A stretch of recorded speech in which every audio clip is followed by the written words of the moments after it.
the late British TV presenter Jimmy Savile, honoured by both the Queen and the Pope, sexually assaulted hundreds of people, mainly children, at BBC premises and hospitals over 6 decades of unparalleled abuse, a police-led report said on Friday.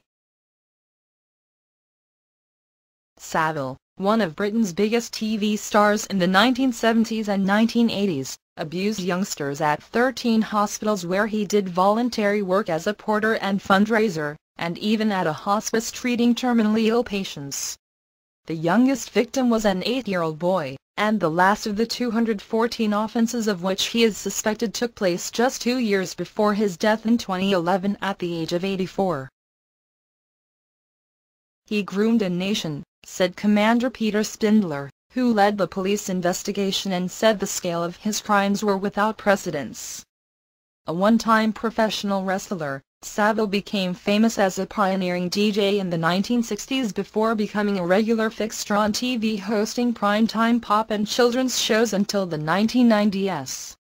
He also ran about 200 marathons for charity, raising tens of millions of pounds for hospitals, leading some to give him keys to rooms where victims now allege they were abused.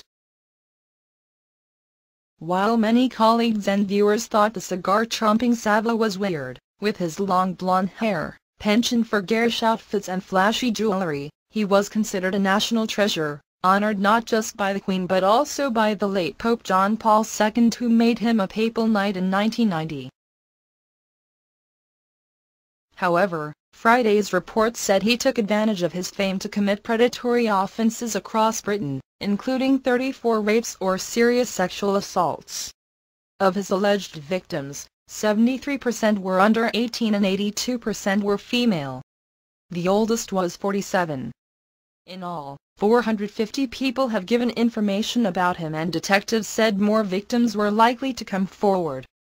However, the report, issued jointly by London Police and the NSPCC Children's Charity, said some would never feel able to break their silence.